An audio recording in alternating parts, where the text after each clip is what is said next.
Really good. Looking forward to this. Yeah, same. I was talking about coaching across Ireland and Northern Ireland there with the Association for Coaching, the leadership Uh-huh. team. So that was good fun. Nice. Nice. I think we are live now, mate, but I'm going to go on and check here just to be That's okay. sure, to be sure. Bear And my screen. should we let people know that I have ears? Most people haven't seen them since March last year. Yeah, because you've been sitting like this here for the duration. Yeah.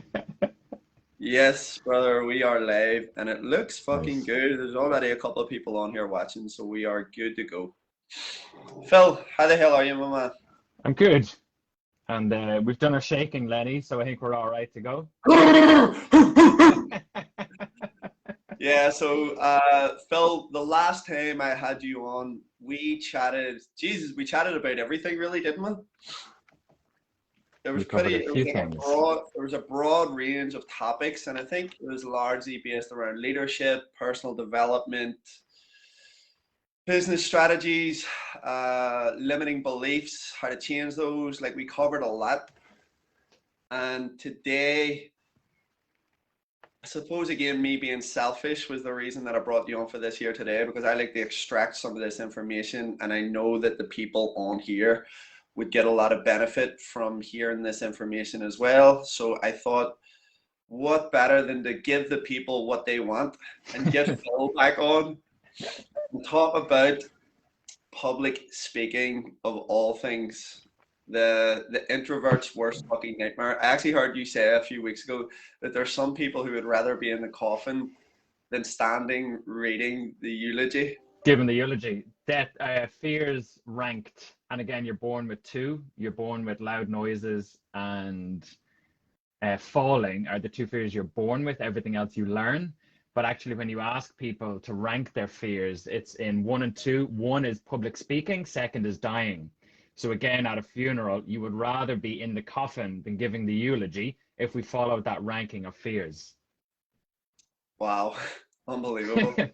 And these days, it's actually frightening because the first thing that we do whenever we bring people onto the course at Elite is we actually bring them right out of their comfort zone, and we say to them, listen, on day two, this is probably gonna suck balls. Like it's probably gonna be horrible, but we're gonna get you out of your comfort zone and we're gonna get you up to chat to the rest of your classmates. And it's basically the first step. It's a big step, by the way. It's a big step for a lot of people. And some people like completely freak out about it, which is obviously understandable. I always like to share the story that the first time I ever tried to do any public speaking, at least from a leadership perspective, was years ago in my father's pub when we held a staff meeting. And I had like a sheet of paper in front of me and I was reading off it and it was shaking and I was like, Jesus, what is wrong with me? Like I can't even chat to the people that I work with every single day because we kind of give it a different meaning. And I suppose for a lot of people, and even people that I would see that I would deem to be confident people, would be like, can't do it. There's no way. There's no possible way. And on a one-to-one setting, like there's no issues for them whatsoever. Like, what do you think the main driver of people's fear of public speaking is? So there's probably at least two parts. One Okay. is you, so we're social creatures. We grew up seeking approval of others because that got us connection and love, which got us fed, which kept us alive. So that need is very strong in us. And if we move to the opposite side, it's paradoxical. So the two can exist at the same time. We just find the wrong ways of meeting these needs. If we go and we speak in front of people, we're chasing significance or to separate ourselves from the group because we're in front of them, we're isolated and we're doing something different. We're not sitting back listening, we're actually speaking. It's a little bit different, the dynamic. So we're more significant and that pulls us away from the connection and love, which is what we crave and need really strongly. So that's one of the fears is if I lean too much this way towards significance, then I'll alienate myself from the group. it doesn't meet my need for connection and love. And your body wants to keep you safe. It wants to keep you comfortable. It wants you to be fine and homeostasis, whatever the verb for homeostasis is. And it's like that's one of the main ones. But the other is just skill and experience. We just haven't built up the skill or the evidence of doing it and doing it and doing it and doing it enough that we have the evidence to say, when I get up and speak in front of a group, it's not that bad. Got it. Got it. And you have to do it for the first time in order for to have that experience. And it's not the thing, it's the thinking about the thing. It's always worse in your mind. And I sent you a picture of this. I'm not prepared, but I took lots of notes to prepare for today. And I can read some of the things out. Like there's lots of stuff around like the myths that we hold about public speaking as well. Like you with your page when you're talking. If I was to hold a loose page, and this is a really like, again, tactical tip, just pretend this is a page. A page is never static, right? It's always moving. So as you hold it, it'll do this, and your brain goes, I'm really nervous. They can see the page moving. Or you're up here, you're reading, it'll blur, you're not connecting with the others. So because you're nervous, well, that's a simple tactic. Don't have pages, have a pad, because it's not gonna wobble. But if you feel nervous, it doesn't mean it's going to go bad. I reframe how I think about public speaking. It's not presenting with confidence, it's presenting with fear. Okay, that's interesting. Fear is part of it. That's really interesting. Two things that kind of strike me from what you said already, and I always look at the primal instincts of people because it fascinates me. And what you said earlier is like in nature, you know, what happens if you stand out from the crowd? Essentially, you get eaten. You become prey. So our natural primal instinct is to stay within the group, but obviously today those same rules don't apply. Or threats. Or threats, those same rules don't apply. When you're looking for significance and when you want to make an impact, well then essentially you do have to let go of some of our natural instincts to stay within the group.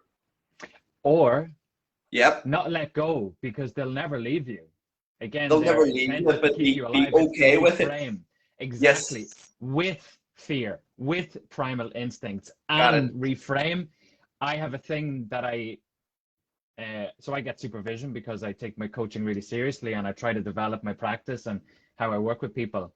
And my question the other day, and I think I have it here, was, and I can show you this, I don't mind, this one. What if fear is love? There's good reason. What if fear is love? Because it is. So fear is to keep you safe, to keep you cozy. It's a self-love. We just feel that it's it's against us. It's all these bad things. It's not. It's just to keep you safe. But you don't grow when you're safe. You don't learn when you're safe. You don't contribute more of yourself when you're safe. It's an act of love. We see it as this bad, dirty thing. It's not. It's an act of love. But that's fine. Next. To the side, let's move on beyond it anyway. Got it. Take the lesson, reframe it, move forward anyway. Love it. Makes complete sense. The next thing then, whenever you're making that shift as in fear, and I've kind of shared this with people in the past, and I just actually shared it recently with a group of students, was again trying to reframe this as in no one wants you to go up here and be terrible. Like there's not one individual sitting in this group of people right now who says, I hope Phil is really horrible on this call today, or I hope Lenny doesn't ask any of the right questions, and I hope this bores the tits out of me. Everyone has come on and joined the call because they want to collect information and they want to get value from it. And even that slight shift changes everything. And even if there's one person that thinks that, why is your attention on the one and not the 35 that don't think that? And if they took one thing from what you've shared and you deprived them of that, how selfish you are to let fear take over. No, not good enough. We need to move through it. We need to meet it, Absolutely. reframe it, take the lesson as it loves you. Its intent is to keep you safe, but most people will wish you well. Most people want you to succeed. Don't put your attention on the bad. Got It'll it. always be there. Doesn't have to get your attention. Just shift the focus. Easier said than done. It's simple, but difficult. What has been your most profound experience when speaking in front of people, or even the biggest learning experience that you've had in that situation or circumstance? It's to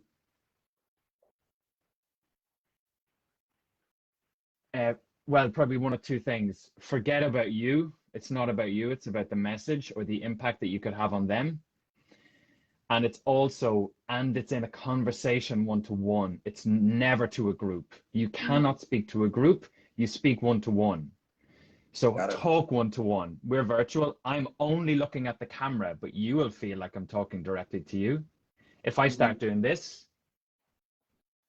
Yeah, and or I'm that, looking, and I'm right? actually down here as well. Like I'm down here. Yeah, I'm not even that's up okay. here.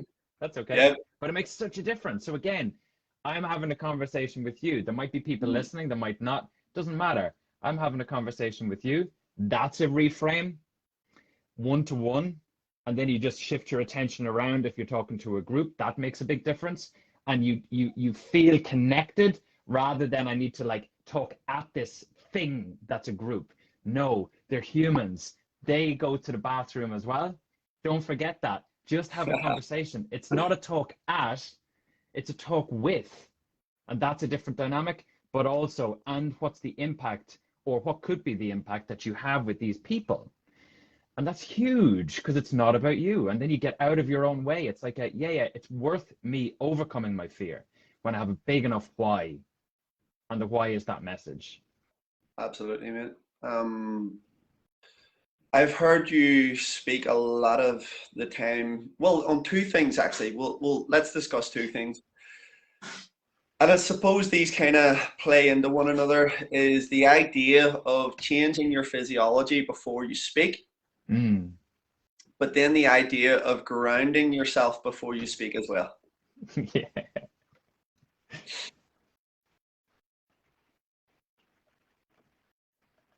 Tell me what you understand about it or what you took from it then, and we can build on top. Okay, it's been a game changer for me, absolutely. I think I just shared earlier on my little idea of changing my physiology, and I got this at an event in America, which is, and I do this with all of our students at the end of the course. I just kind of, before anytime I present in front of people now, I just walk away and go, and then I'll walk in and I'll start presenting. You can't be, let's say, I know we said the fear is love, but at the same time, the anxiousness that you kind of hold and that you carry with you before you start speaking to people, it's gone instantly. Like when you change your physiology, because those emotions, those feelings that you're experiencing beforehand, they're things, and you carry them with you. And if Yep. you can do something to release those anxious feelings, those emotions, whatever it is that you need to do. I know you have different techniques as well, which I'm sure you'll share with us. But as soon as you can do something to release that, automatically it puts you in a different state. If you can change how your body is carrying whatever emotions that you're experiencing, well then straight away as you start presenting to people or one person or whatever it is that you're presenting to, straight away it just changes. Yep. Um, So fear is a yeah. physiology. There's a pattern. And if there's a pattern, that means that you can play within that pattern of movement or it's breathing as well. Fear is up here. Mm-hmm. So is excitement, right? And sometimes they're described, Got it. right? So Bruce Springsteen feels palm sweat, heart rate pulses really quickly, chest breathing happens, and he says, I know I'm ready. A different singer that might not be as prepared and meets those nerves, palm sweat, thoughts go on all that could go wrong and how many people are in front of them. Heart rate increases, breathing is shallow. I'm nervous, I must be awful, therefore I can't do this, I've run away, I've stage fright, Got right? it. Same thing, same physiological pattern, different meaning. So again, the meaning that we give the thing, it's not the thing, it's the thinking about the thing, right? But Got it. so physiologically and somatically, we hold emotion. If we want to move through our emotions, because emotion is emotion, energy in motion. So how you move changes how you feel. So let me show you two things from a book, if that's okay. And Yeah, Lenny, yeah, maybe just to absolutely. share, one of the things I learned from you is just share, don't hold stuff in your head, Yeah. right? So this is one, right? So Result the behaviors. results, Okay. behaviors, typically we pay attention to here when we talk about public speaking. The result you want is to do a good talk. The behaviors is eye contact with the camera, all those kind of things. Actually, what's right at the bottom that we forget about is physiology. Physiology underpins what we feel. I think the Mm, next is emotion. No, the other way around. If we feel different, it affects how we think, which affects what we do, which affects what we get, the results, right? got And it. we can show this with science and your heart rate. I get excited about this, Lenny, you can probably tell, Well, right? what is the book? What is the book? This one here. Coherence. I think you recommended that before. And I've actually won a second copy that Alan Watkins has actually signed. It's the second edition rather than this is the first. Game Nice. changer. Anybody interested in personal development or equipping? I think it's powerful for personal trainers to have something like this in their mind. Mm, Why I think it is because it joins the mindset with the physiology really nicely with some things. And I've nice. learned a lot from this, right? This is where anxiety and all of those kind of things are, more or less. This is like good emotions, good chemicals in your body. This is bad, all of those kind of things. You can be excited or you can be kind of like depressed and give up and feeling defeated, but yet be kind of just heavy with that kind of stuff. And the secret to get from the negative emotion, the cortisol, is a breathing technique that moves you left off the line. The Got it. breathing technique, again, we can talk about this because your physiology is two things, how you move, how you breathe. The secret to, sorry about this, Lenny. I think we can do Oh, this, can't we? yeah, yeah. Of course we can. Summarize this book in two Yep. lines. Nasal breathing, chew your food, and same rhythm in, same rhythm out for your breathing. Mm, 4 in, 4 out, 5 in, 5 out. More or less, when you're nervous, your heart rate variability is chaotic. It's like this, it's jagged, it's not got at it. all coherent. In that book, it talks about coherence and the breathing pattern that you want to make your heart rate variability smooth, which feels more positive rather than the cortisol, the stress is 4 in, 4 out, 5 in, 5 out, whatever it is, same rhythm, and that Okay. settles your heart rate so you're able to perform. So there's two parts to change in your physiology. How you move, I slow down my movement. I breathe deeper, same rhythm in, same rhythm out, and that Yeah. makes a massive difference to how I feel. You ground with your feet, you don't rock, you don't draw a box with your feet. You keep them planted until you're moving. Your hands communicate, they don't distract. You don't do all this kind of stuff. Like Hmm. I won't say anything useful between now and a couple of minutes time, but my hands are kind of communicating something that might feel a little bit maybe not distracting. I'm doing nothing valuable here, Lenny, right? But actually Yep. my hands feel like they're doing something. So how you move and how you shake and how you change your physiology and pair that with breathing reduces some of those things and makes a massive difference then to move you left of the line and more positive in your state. And that changes what you do, the behavior, and the results that you get. Nice. Nice, mate. I'm curious here. Where do you stand on preparation in terms of note taking beforehand? As in, should you carry that with you doing a presentation? should you dismiss it altogether and go by feel? What do you feel like is the best practice?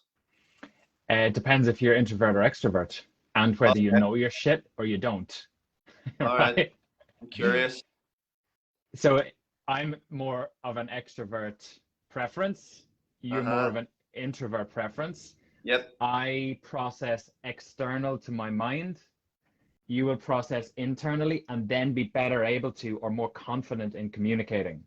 So when people see people just speak off the cuff, they probably aren't if they're good. They probably have prepped or done lots of stuff behind the scenes to be Right. able to do that. Um, I prepare to a point and then trust yourself. But if you're more introverted, you might just need to spend that little bit more time if you need to speak off the cuff, that you have a couple of pointers. And like that, like I'm extroverted, but I still did, what's that, like 2 A3 pages of notes before Yeah. we had a Yeah. conversation today, right? Because I wanted to clear what are the myths, what are the tips, what are the cognitive errors, how does your brain fool you? But now I can show up and I can just have a conversation with you because it's there if I need to refer to it. I lean on it. I don't need it. Right. Got it. Got it. Who, so actually, this was a tip that someone gave me probably about a year and a half ago now, and they had recommended watching comedians if you wanted to improve in your public speaking, because those guys, especially the top comedians, whether or not it's practice, well, obviously it is practice. We don't know if it's nature or nurture, probably a bit of both. Whether that charisma comes naturally to them and they're just making a crowd of people laugh, like go out and intentionally try to make people laugh, is probably the most difficult thing that anyone can do in that circumstance. So whenever someone fucking nails that, it's like, I gotta learn some shit from that person. Is there anyone else that you would recommend people watch so that they can not not copy, but possibly just learn from some of their skills? Just watch more people that speak. Watch TED Talks, like a great book. And I brought this beside me in case people want recommendations. Like Talk Like TED. Hmm. Okay. Nice. There's some really good tips in it. The 9 public speaking secrets of the world's top minds, like really good insights. Just watch more talks. Go to more talks. What are they doing? How are they being? Because it's not just what they do, it's how they are. And typically, if people have charisma, it's because they're unbelievably present. Got it. And They're that's not it. thinking. They're not thinking. What are people thinking right now? They're just, we'll say, in the zone, and they're just, let's say, the intention, the main focus is just to give these people value. As in, it's not about me, it's about you. Give these people value and connect with these people. Got it. That's one of my intents when I speak. I want to connect with you today, Lenny, but also if Hmm. there's people listening. That's why I ask questions before under the post that you put up in the group, let's say, like, what do you Okay. want to hear? Because then and I can respond to that, and then it feels like I'm listening. And if Yeah. they feel heard and seen, that makes a massive difference because they feel that they can connect. Yeah, absolutely, mate. I'm pretty sure that my curiosity will answer everyone's questions today. Um, And you mentioned about grounding, so maybe just I Yeah, took notes about yeah, what you that said. was that was the next thing that I kind of wanted to get on to, because this was an absolute game changer for me, by the way, and things that I hadn't even noticed, because obviously me and you had had a conversation previous to you doing the elite coaching certification, and this was an area that I felt that I needed to improve in terms of my communication skill to make things a lot more clearer and transparent for people to understand, and also on my part, suppose show more authority, if that's the word I'm looking for. I'm not sure. I'll come back to you on that, but I think Authority is like a weight behind your message, yes, yeah, we'll right? say that. Yes, that's kind of what I wanted to get across. So you shared this information with me, which was an absolute game changer, which I'm sure you're going to do for our audience right now as well. I can't remember what I shared, so you might Well, have it was to. grounding. It was grounding, and you kind of touched on it earlier, which was box walking. And Yeah. this was a What does game this changer for me. communicate? I What does hadn't this realized communicate to this. me? Yes. What do you think you're picking up from this? And what do you think I'm feeling? As in, I'm a little nervous, a little anxious. I want to get out of here. I don't want to stay in one spot. Yeah, I'm And I shifting. hadn't. Don't trust me. Yeah, yeah, you're shifting about. Yeah, yeah, exactly. It's so You're not. horrible, like. Yeah, you're not present. And Um, it's just your feet on the ground, just plant them. yeah, game changer. Even I think it was someone. I don't know who it was. It was someone. I think it was you actually said, power stance in the mirror. So like if you were to look in the mirror and go, he's the man. Who is this dude? You would just be standing static. You wouldn't be like rocking all over the place or doing any of that shit. You would just be Yeah. standing still and commanding. You would be a commanding presence, basically. Yes. And power poses are the likes of like Superman, big Yeah, chest, wearing a cape, yeah, all this kind of stuff. Like that works to a point because literally it takes some of the cortisol and moves it towards that kind of positive chemical balance that we want. It's hmm one of the ways it reduces cortisol by like 10 or 15%. I can't remember the percentage. So these power poses, like a big Y, like who would stand like this that's nervous? yeah, Right? But that's right. why the priming or the physiology is important, and how we move is the same as that priming piece. It's prepping us to go, you know? It's getting Love it. us, like I always do the bouncing, like Yeah, yeah. bioenergetics. Shows that. And it's just, you bang your heels into the ground. If Kate is downstairs working or on the phone, I'm so sorry. But if you bang, you shake the nerves. Nerves are just this energy in you, and it's that excitement. But you can shake it out of you, and it's energy that you can use rather than be diffused by or defeated by. Mate, you actually just triggered something there. So whenever you watch any fighter when you're standing in the corner, before you go out to touch gloves, it's not a bounce like that, but it is a bounce, as in you'll just kind of shake out like this here. I kind of do it with Yes. people on the course, and we call it fast and loose, which is not so much shaking out nerves. It's almost shaking out like a buildup of lactic acid or whatever it is, right? So that's Exactly. what we do in that circumstance. Yep.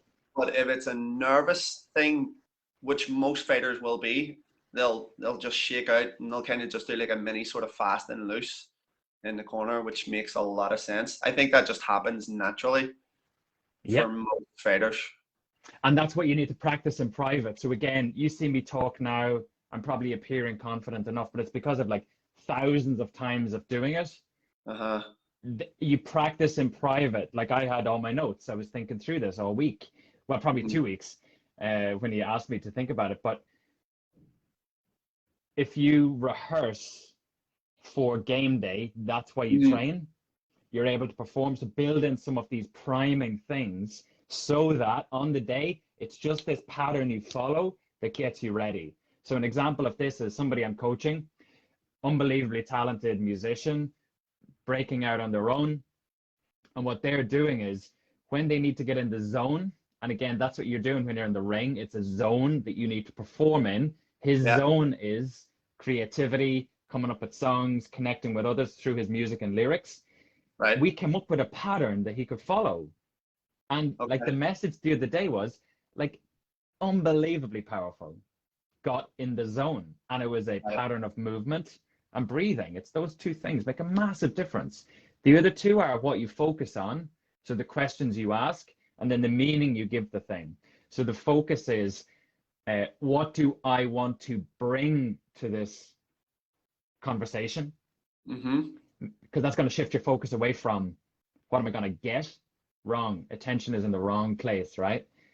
Who could I connect with today? How exciting is it that I get to speak to a group?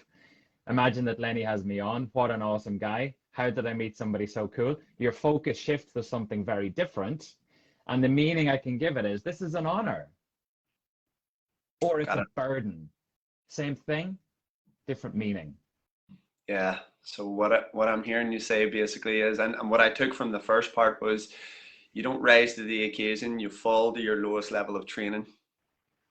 Yes. And the second part is the meaning that you actually give to the position that you're in. be it speaking in front of a group of people or whatever it is. And it just shows the value of doing this as much as possible to build that evidence or bank off training or the kind of experiences of working through all this stuff in private so that you're ready to perform when you need to, because it's muscle memory then. Got it. I have something else that I want to quiz you on, but before we get there, Steve-O has asked a question in the chat. Billy, any advice for someone who in a social atmosphere may be seen as extroverted and finds it easy to keep conversation going and that sort of thing, but when are in a public speaking environment find themselves a little more closed off or introverted? How do you both prepare for an informative presentation while engaging with your personality present? I think that's what he means there. Yeah. So I think basically what he's saying here is that what I'm taking from it is the meaning that he's given, as in a social situation, lots of people are extroverted, doing a presentation, probably completely see the exact same amount of people there, but now the meaning internally is different and it almost goes towards more introvertedness. Yeah. Any advice for someone like that? So great insight from you, because that's probably one of the reframes or ways to pay attention to it. But firstly, hey Steve-O, hope you're doing well. So maybe let me give you a personal example. I spoke to a group of about 70 graduates yesterday, virtually like this. So more or less I'm talking to myself because I can't see anybody because of the screen share and stuff like that. But in my mind, graduates are a couple of years behind me in my career, right? And I'm just sharing this being candid. So my meaning that I give it is, this is okay. A couple of weeks ago, I had to present to a leadership team. These are managing directors, senior executives. They run 14,000 people they're responsible for in the Europe, Middle East, and Africa. The meaning I gave that in comparison was, like I was off the charts on the right-hand side of that graph that I showed you.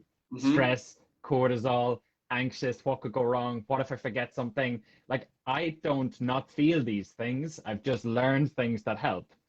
One is have water beside you.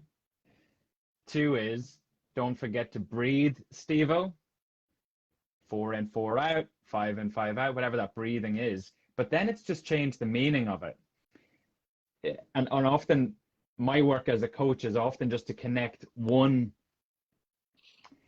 area of the person's life and show them how good they are there, and just ask them to redirect that same skill or experience or value add to a different area. So in this case, you're already extroverted in those social situations. What is it in your mind? It's probably you're connecting with them. You're having real, authentic conversations. You're probably enjoying it and feeling light. So the meaning then, if you were to turn that around to that kind of presentation thing, you want to be more yourself. So you probably feel you have to be somebody else. Don't act, just be you. And sometimes that's brave, so you need to be courageous. It's probably, I can't remember the other pieces that I said, but maybe just feeling light, so maybe you need to bounce around a little bit beforehand. And it's just changing that meaning in your mind that this can still be a conversation with, it can still be it is me authentically with the other. And maybe you're not talking to the group, because again, in social situations, you're probably talking to individuals at a time and laughing jokes around each other. It's probably the same. You can do the same. Do one-to-one at a time. Have conversations with the humans in front of you one-to-one, rather than feeling you have to talk to the group. And if you're extroverted, there's kind of another thing, and I don't want to throw too many models or theories and stuff, but one thing I learned that's really useful is there's like circles of presence. Top is like what I sometimes am guilty of, is just talking at people, like you're in the Colosseum and you're talking to the rafters and you're kind of talking beyond people.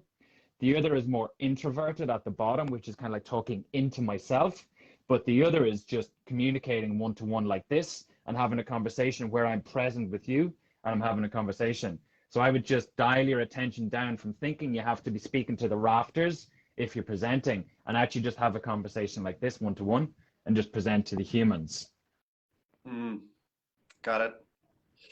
Is there anything that you could recommend people do from the very beginning of their presentation that would help them, let's say, go from that sympathetic to that not it's not going to be completely like parasympathetic state. We've discussed grounding, we've discussed breathing, we've discussed changing your physiology. Is there anything that you could recommend someone does at the very beginning? I'll share what I like to do. I like to get a show of hands. As in, the very first thing that I'll do when I'm presenting now today is hands up who here does whatever. Then we get a little show of hands, and straight away, that's like a show of hands from people saying, I'm interested to hear what's going on right now. So in my mind, whatever, I've done it so many times now that it's okay. But in my mind, I'm like, well, that little reinforcement in itself means that these people are interested in what I have to say. So now I can have a conversation, I can connect, and I can provide them with the value that they're here for. And it literally changes everything. Is there anything else that you feel people could benefit from in doing that, or something at the beginning to completely transform how they feel about the situation? Breathe. I know you said it, but just to reinforce that, we forget that. What it sounds like you do, and it's a really nice touch, is that kind of like a hook or something that you don't need to rehearse that. No. It's just a thing that just makes it two-way rather than just you automatically straight away ask. So I really like that. So it could be asking a question like, what's your biggest challenge speaking in public? Right. Okay. And be okay with silence. Right? Like I So was there, are right? you saying to ask a question from the start? Ask a question from the start, potentially. It's just an idea. Like there's lots of ideas, Lenny, I guess, but that's just one. Is it because it shifts the tension. Silence is never passive. If you ask a question like, what does a purple elephant look like? Mm-hmm. You weren't thinking of one before. Your brain goes to that place. It's not passive while it was silent there. So you could do something like that. And again, it's taking the attention away from you and maybe towards what the people care about in the group. We probably haven't talked enough about that kind of prep. So practice, like your opening the first time you deliver it shouldn't be in front of the people. Okay. Right? Just get an opening, or like you say, hands up. Tell me more.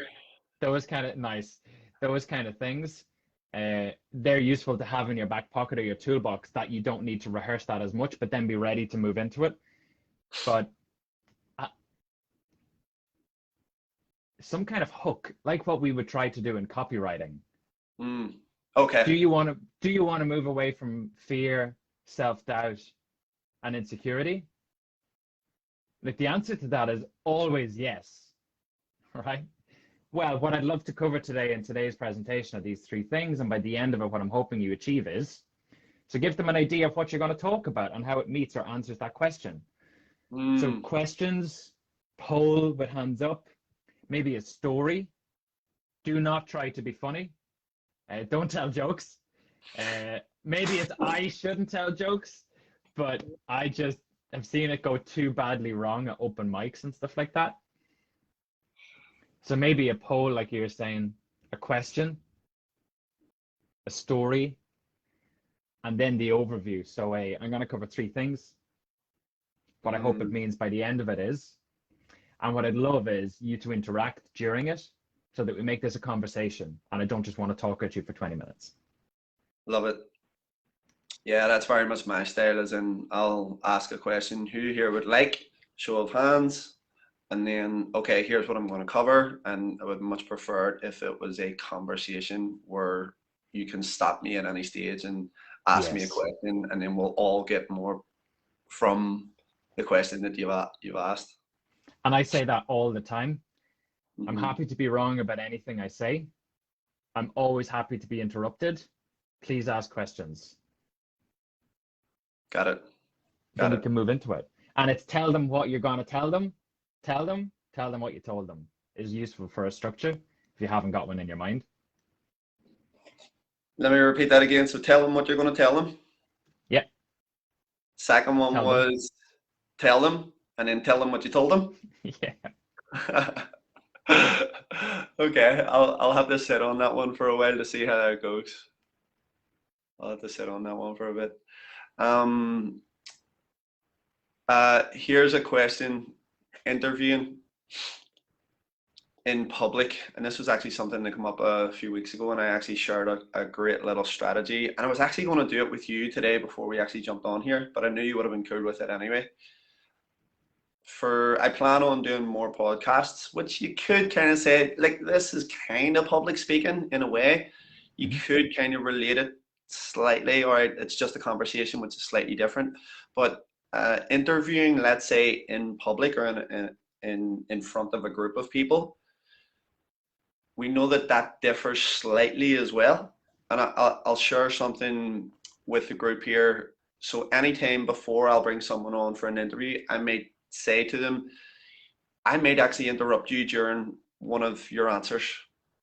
And the only reason I'm doing it is because I'm trying to extract as much information as possible there and then before it leaves us and we delve into something else. So if I do, I'm not being ignorant. I just want to get as much out of the conversation as possible for our viewers or for our listeners or for the group of people that are in front of us. And straight away, that just changes everything. It goes from, oh, well, they're just interrupting me. And I think there's a difference between interrupting someone to say, here's what I want to say, or there's a difference between interrupting someone to be like, tell me more about what you just said there. And I think that that's a game changer for anyone. Is there anything else you could recommend on that front? Well, maybe just any good coaching conversation that I have with people, I have to contract ahead of time. So more or Hmm. less, in an interview, it's different. 100% confidentiality. Okay. It's in service of you. All those Hmm. kind of things. Don't cancel 24 minutes before. Sorry, I'm just getting another call. Hmm. Um, all those kind of things, and they're agreed up front. But like you're saying, maybe the contract is I may challenge you, but it's because I want to get more for whoever's listening and that kind of thing. So I'm asking for permission to challenge and ask tough questions, but I'm contracting that ahead of time that the intent behind it is so that I can be of service to you and to the people listening or to our conversation if it's a coaching conversation. For interviews, it's really just also like have a model or a set of questions that you can lean on and then just be curious. When you said the way I made sense of that was, is that what you meant, or could you expand on it a little bit more? Like, don't be afraid to also like go a little bit wider and like you're saying what they answered, but just allow your curiosity and put all your attention on the other person and listen to what they're saying. If you say to me, we're going to talk about gardening, and I'm like, oh, did you see the new James Bond movie is out? Uh, there's such an incongruence there. You have not even you've taken the pen off the conversation and just gone wherever you want, Yeah. rather than where people are listening and walked them to where you want to get them to. Very different. So it shows that you're not listening. And if you're Mm. not listening, yeah, everyone knows because like I think some of those conversations that go really well, it's nearly you could say it's like a charisma around the thing, and because people know that both are being really present with each other. But then also, like you're doing with that question from Stevo, it's that I will ask you questions, but also we may ask for the group and their questions, and that can make a difference as well. Love it. Love it, man. Absolutely. Um, Phil, you had like a ton of things down written down there on your big sheet. So I'm On the big curious sheet. here, what was the most profound thing that you came across? Well, let's say the top three most profound things that you came across when it comes to public speaking. And also, have you ever had like a disaster in public speaking? Yeah, Tell us about that. yeah. Uh, well, let my brain go run to an experience, and then I'll come up Okay. with. I'll try to remember it. But like, so there's a couple of myths around public speaking. Yes. Okay. Anxiety will increase over time. So you could call anxiety worry or stress before speaking. Mhm. It will increase over time. No, it won't. Once you start, it's to get you ready. It's a prep. It's a love of you. It's to Got it. prep you. Anxiety is dangerous. No, it's a response to stress. It is not dangerous.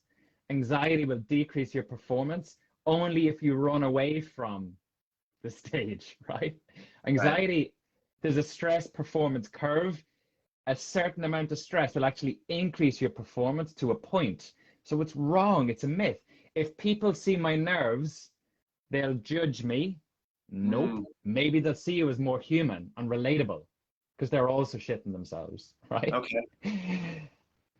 Anxiety will decrease if I avoid the situation. No, because what you've done is you've distanced yourself from it, and you can blow this up to be even scarier when you get further away from it. When you get really close to something that's scary, it doesn't feel as scary. That's why in like any movie, the hero runs towards the demon or the baddie or whatever with courage, and they overcome it because it's not as scary. They defeat it. It's all in their mind. And then it's the last one here. Well, there's a few, but practice and rehearse so you know everything. No, don't read off the list like I'm doing now. Don't do what I Okay. just did. You Okay. don't need to just repeat verbatim everything that you've prepped and written out. But maybe, so that's a couple of myths all around kind of anxiety or speaking. Your Hmm. brain also plays tricks on you, not just your body. So they're called cognitive distortions or errors. Do you want to hear some of them? I would love to hear some of them. Uh, all or nothing. So either Right. everything goes perfect or it was awful, right? Yeah. Bullshit. Wrong. Fortune telling. If I mess this up, then what will happen is my career will be over forever. Right? Yeah. Worst possible Bullshit. what if scenario. Yeah. And it links to catastrophizing. Oh, Haha. people might fall asleep. If they fall asleep, then that's the end, like end of the world. Emotional reasoning. So if I feel anxiety, then that means that.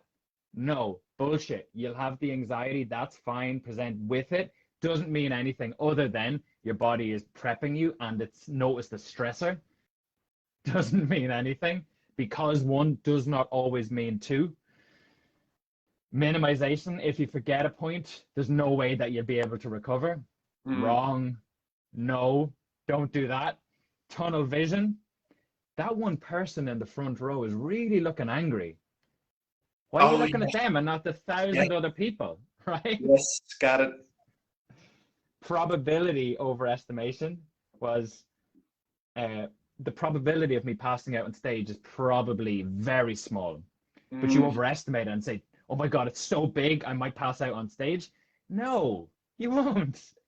Don't be at it. Don't be thinking Got like it. that. Got it. Yeah. They That was a they were big one. some So the previous one, as in tunnel one vision. person. Yeah. Yeah. So one person's facial expression can determine whether or not your presentation goes well or whether it Yeah. ends up a disaster. Yep. I've found this in the past. I've Good. found this in the past. I've said things that the whole group laughed at, and one person sat there and was like, didn't get it. And then it's like, oh shit, maybe I shouldn't have said that. And you start to have this internal dialogue about what was just said and blah, blah, blah. And next Yep. thing you know, you're not engaged with the people in front of you. You're thinking about the one person who didn't laugh at a horrible joke. And that's back to not everyone will have good intent around you and wanting to see you succeed. But why are Yeah. you spending time on them? It's not worth it. Ask a better Yes. question. Who here Yes. is listening?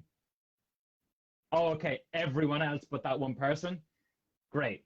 Well, then, do you know what? I'm not speaking for them. You can it's like the butterfly analogy again comes in here, right? So Okay. caterpillar, cocoon, butterfly. Maybe Mm. they're a caterpillar and they haven't been ready to change yet, and you're screaming and shouting at them, get in the cocoon and become a butterfly, but they're not ready for it. Ignore them. Who's ready? Who's in front of you? Let's talk to them. Let's move them. Let's have an impact on them. Why are you trying to change other people? Don't worry about them. Worry about the others. Got it. Sorry, I got a little bit passionate there. You got a little bit excited, just a little bit. I think it's the most excited I've ever seen you in my life, dude. I'm not And you gotta grounded. be more I'm excited shifting there than you around. did about your wedding next week. Phil, that's unreal, mate. Is there anything that I should have asked you today but haven't done yet? So I was going to say about afterwards. So Hmm. maybe two things. One is speak more as often as you can, build up evidence. But when you do that, be really don't analyze, Okay, reflect. got it. And there's a difference. Analyze is let me find everything that's wrong and bad. Ah, Reflecting is what went well, what could I do differently next time? What will I commit to doing next time? Maybe it's something like that. It's different questions. Be kinder in your reflection. Encourage yourself. At least you got up and faced your fears. At least you're trying to develop the skill. What about all the impact that you had and you will have into the future as you continue on this journey? So those kind of things are really useful to think about. But also what we forget is with every speaking opportunity, don't forget to appreciate it. Aren't you lucky? Aren't I lucky? Lenny asked me today to this conversation, right? So don't forget to yeah. appreciate it. Instead of resenting and saying, I'll never do that again. No. Change the frame on it. I appreciate it. And I do appreciate it. What you should have asked me is, let me think about it, because I was going to tell you a thing that went badly. Oh yeah, yeah. So we need to actually go back to that because you need to share one of your bloopers if you Well, did have one. maybe I have not a massive speaking. one, by the way. You haven't, well, I'll, share I'll let away. I'll let you share yours first. No, on ahead. Well, obviously I hadn't got you at the time, so I was always So going to what, fuck to shit up fix anyway. you? But I went to America and got brought up on stage in America and didn't change my accent whatsoever. uh, which is funny. I kind of overplayed that, and I kind of spoke to a couple of people afterwards. And the one thing that I said, which was I came from a small Catholic enclave in East Belfast, surrounded by 70,000 Protestants, Unionists, whatever. So there was a 50-foot wall around the area that I grew up. So not only did I grow up in an area surrounded by walls, I also built walls around myself and tried to keep people out. And Nice. the thing that most people said to me about was not the fact that they couldn't fucking understand what I said most of the time. A couple of people come up to me and they were like, I just realized that I've built walls around myself as well. So they took the biggest thing away and I took the worst thing away, which Yes, goes back to what you just said, which was exactly. if you're gonna critique your own performance, do it to build it and not to destroy it. Exactly. It's easier to destroy a building than to build one up. Got it. And what is it? The way to have the tallest building in the town, there's two ways. The easiest is to break everyone else's down. So one brick Mm-hmm. of yours is easier, or to try and just continue to build. And I like how you were able to reframe with time I had no other choice. what you took from it, right? Yeah, yeah, Yeah. yeah. Yeah, I had no other choice. I was thinking there as well, maybe the M's and A's is useful to just cover really quickly as well. Yes, because this was a game changer for me as well. So when you're a baby, what's the first sound you make? Um, uh, ooh, whatever, all of those kind of sounds. So naturally, when you're stressed or in front of people presenting, you will default back to what comes most naturally to you, which Mhm. is, let me think about, right? So instead of that, something that can be quite impactful. So I'll say, let me just do an example of it, Lenny, because that might be impactful, right? Got it. Um, so what I was thinking about saying next was, right? Awful. Oh, it's so uncomfortable to even do it, right? But instead, if you allow pauses, it actually add to the message. I use it as a badge of honor to say I'm known for words per minute and value add in like the time slot, where actually I should be a little bit slower and allow time for things to process and settle as people are hearing it. And if I say M and A between phrases or sentences, I've just elongated the sentence and I haven't allowed those natural breaks where people process, and then I can give them the next thing. So again, that same kind of sentence structure I've just used there, without an M or an A to break it up, and it feels more impactful. You could say powerful. Some might say charismatic. And I've not done anything different other than just not resort back to what comes natural, right? So it's just a little flip and it makes such a difference. So that pause, you learn it over time, but we're always afraid of, and when you see somebody do it, it is uncomfortable to watch, but it's because it's natural. So once you understand that that's where it comes from, you're better able to kind of move forward from that space. First class, mate. Shay Freeman wrote top class, and I have to agree. Shay's a good man. I have to He had agree. some speech recently as well, so maybe he should be sharing tips. Who done that? He put up Shay? on Instagram. Did it? Shay, put in your top tips below. We get him in trouble now. Now you have to perform, Shay. On you come. The face you pull when the father of the groom tells you it's the best speech he has ever heard. Thanks, John. So maybe Shay should be here. Very possibly. We should get him on next. Have you got your speech prepared for next week? That's what I want to know. I do, yeah. Do you want to hear two parts of it? This is going to be a complete shift of roles, because I'm used to you sitting there and taking notes on my presentation. I'm going to be sitting there going, oh, let's see if he's grounding. Let's see if he's anything like that. Nah, or just crying like a baby. Or crying your little eyes out. It's a guarantee I will cry. I'm still curious about the blooper. Did you come up with one?